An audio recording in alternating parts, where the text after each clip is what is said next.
Comunidade afetada pelo projeto alargamento da estrada Ecolohun aceita o montante orçamento no governo for.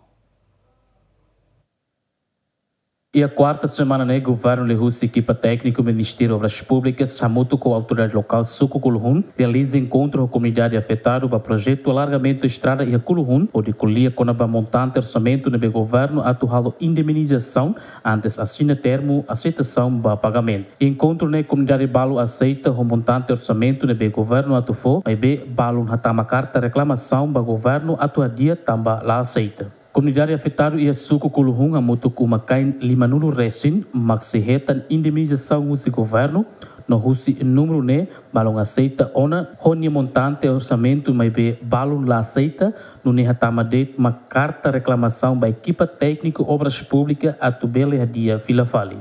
Sim, tudo na minha cara. Ami contente, orgulho pode ser bem agora será. Ami selama será ser mais jogo, to agora nesse, ami fazer cantoresa, pode ser bem mais ser fumane, tudo na minha cara. Gasto também pode ser gasto. Gasto, ami gasto sem ser fo, mas itu tu ami tem, tiba ami orgulho, ami contente ter. Rai, reunião de luang ser nebe que será loque, e da primeiro no segundo rabaco total dele. Total então, são 5,70 metros, ni luang 28,5. Portanto, se for $40, né, standard que baixo de hora, mas bem, tá, se está coopera para desenvolvimento, ok, aquela coisa tem que ser. Mas bem, né, rabaco, a sala 6 mil e tal. Agora é para contente, gosta, também boas. Né, a uso maluco, né, afetado a saúde, ali que é triste, ali que atrapalha, também o governo se rala botia, mas também afetado. E a fatinha nessa equipa técnica Direção-Geral da Estrada Pública, Samuel Dani Soares, informa que a vítima será lá satisfaz pela reclamação do governo ou de pela solução. Tira pela direita, roteira, baseia para levantamento de dados, baseia para dados de que afeta mais alargamento da estrada. Deve ser tira, afeta mais assim. É claro que está mais na meta, não está de chuva, mas estrada mais na meta. Ela mesmo se tem as mais, mas se explica claro, então, ou na dados aí.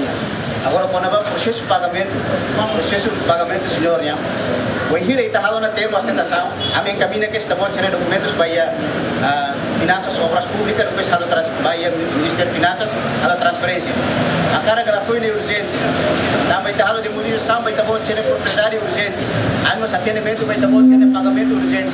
Também é necessidade, está bom ser a minha. Não é mal ser a minha. Direito mahal pagamento, direito masina termo aceitação, a minha caminha da rua. A minha região oscila 1 orang né, a do termo lá, a minha caminha né atraso. A minha precisa para acelerar e pode ser pagamento para despesa administrativa. Vítima afetada pelo alargamento da estrada Sirene, se retam pagamento, o Ministério Rua Hanesson, Ministério da Justiça, Lihusi Terras na propriedade, se rala o pagamento Barrai, no Ministério de Obras Públicas, se rala o pagamento para construção material humaniano. Antes, o governo foi no pagamento para a comunidade afetada o Balo, o Fomento 2 no Balo e Itara Clara. Ter informação, o governo se rala o pagamento para a comunidade afetada o Sira e a Fulan Maio, a Tinané. Abraão Amaral, GMN.